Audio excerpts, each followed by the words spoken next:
After several days hanging out with my court-ordered therapist, painting houses and painting motorcycles, I headed south. Here at Shade Tree Motorcycle Paint Shop. After several rounds of ECT, my antisocial and homicidal tendencies seemed to be improving, so I was given the green light to head south to my friend Richard's house in Memphis, Tennessee. Up until this part of my journey south to Memphis, I was enjoying myself when I pulled up to the train tracks. My God, that's a long train. And looked at the train, tried to figure out how long this train was going to be in front of me. I was kind of blown away. This was probably 2 or 3 minutes after I stopped, and I could not see an end to the train.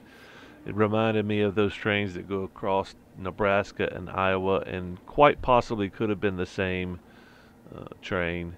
You get out there and you just see them go for miles and miles and miles. In fact, if you're riding in the opposite direction, it looks like a wall of train cars.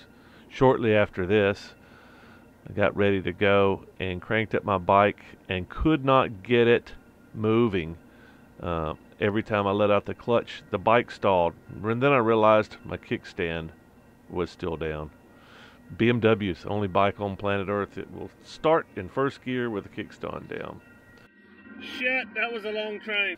But then I started enjoying my ride again. It was mostly overcast for most of the day. Nice cool temperatures. And that's a good thing. As you can see, I'm dressed in winter and wet weather gear, which gets really sticky and uncomfortable in the summer, and especially in the hotter temperatures. So luckily, most of the day, this day was quite cool and overcast, and kept the temperatures moderate up until I was approaching the border of Illinois. Driving across these newly planted cornfields of Illinois, obstacles were not that common, but this one, as I am making a detour here to avoid the scorn and the scolding of the police officer that was pointing me, I think, into the parking lot. I think he just wanted me to get off the road, but I took it as a, hey, this is a detour. And I didn't want to wait in the sun as it started popping out, and as I got around, I noticed that the obstacle in the road was this, I don't know, football field and a half long propeller for a windmill. I've seen these before. Not sure I've seen them this length, but I think this is the standard size now. Imagine carrying a football field down the highway. Obviously, it required not only several escort vehicles, but law enforcement to keep people from driving under that blade, which I assure you I would have had there not been escorts and police there. That would have made a much better video. Sorry about the bugs on the windshield, but there's a lot of bugs out this time of year, especially around cornfields. But I enjoyed seeing this monstrosity in the middle of the road, even though it took a few minutes off of my travel time, especially since it was getting harder. It was a little bit annoying, but pretty cool to get the shot, although I wished it wasn't covered in bugs. But yeah, these things are pretty rare, but I've seen a couple of them now, and I think if you travel down the right roads, you might see one too. Good luck. Taking a break, sitting here at a rest stop just north of Effingham, Illinois, headed towards Memphis to my buddy Richard's house. A week and a half worth of hard work and pocket full of money, so I may have enough to actually finance my trip now to cross the Trans-America Trail. We'll see, but I started thinking, this pocket full of money, I traded my time and my labor, my effort. I traded my time for money, and I started thinking, as I'm riding through the cornfields of Illinois, I started thinking about the role of money. Turns out it's always good to have money, but how much money do you need, and how much time are you willing to trade for money? And I look at money in terms of how far money will carry me. So I think in terms of money as tires and fuel and maintenance costs.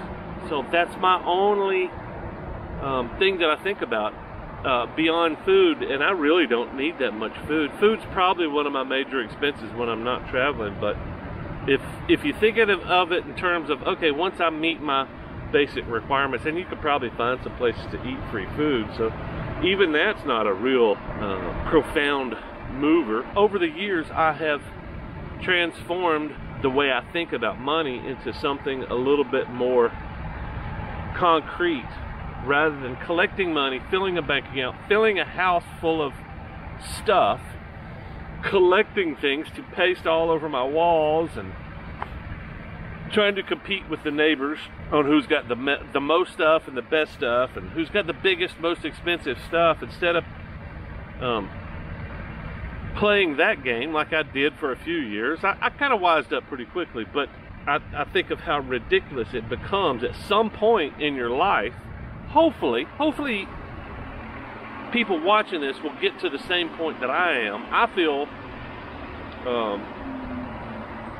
very lucky to have crossed that mountain, have been on both sides of the mountain, have been on the making so much bucks I can't spend it because I don't have the time, but making so much money that I don't worry about anything. I could pretty much buy anything I wanted at one time in my life, and I didn't think about money, except, man, it sure is good to have money. But when I realized that time was more important than money, my mind started changing. The way my thought processes worked changed dramatically, and that changed forced me to come up with the analogy of tires. And I just did this on the way here. And I'm thinking, well, okay, it would be nice to have a nice selection of tires. If somebody came up to me and said, Don, here's a stack. How about, man, I've got 1,000 tires. Woo, I got 1,000 tires. I may never have to buy tires again. This is great. But then you start thinking, what the hell am I going to do with 1,000 tires? And am I going to trade my time for tires? Is that? I think what I would immediately do is start trying to sell those damn tires. If somebody said, hey, Don, here's 1,000 tires, I think my mind would switch and go, man, I gotta liquidate some of this stuff so I can buy fuel, and so I can buy maintenance, and so I can buy food and fuel and maintenance and food and fuel. I got plenty of tires, but what do I do with them? And that's what made me start thinking how foolish it is to think that you're going to trade all your time for 1,000 tires.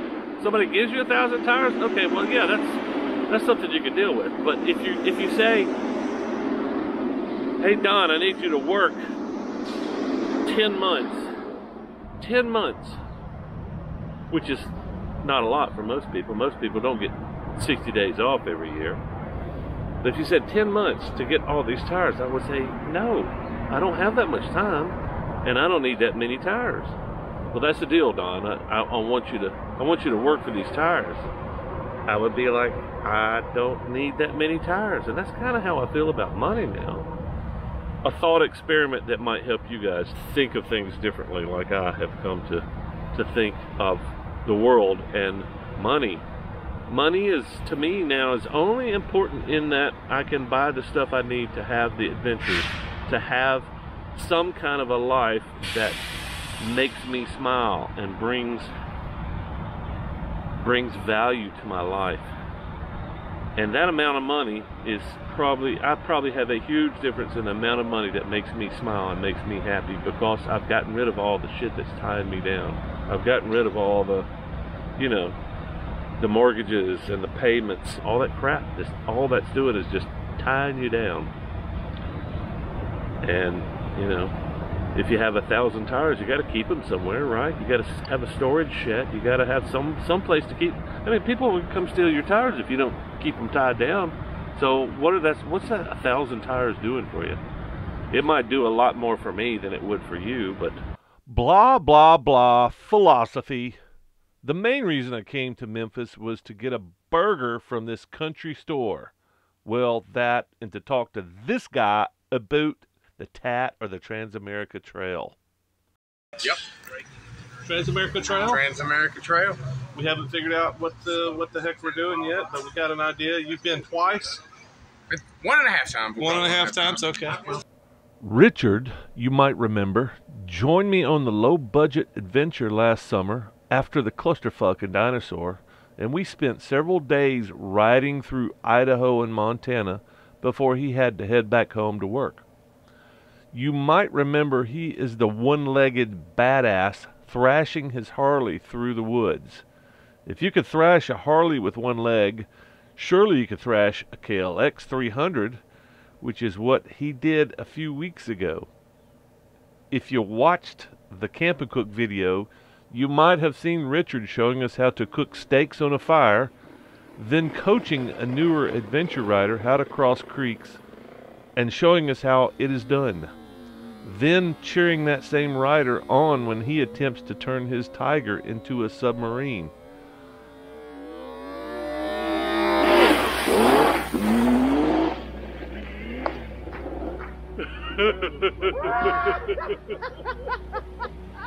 The important thing is that we started discussing his upcoming ride across America on the Tat, and he mentioned that he had an extra dual sport motorcycle. Not just any old bike, a fully outfitted adventure machine that I could borrow and take across America with him. So how could I refuse an offer like that?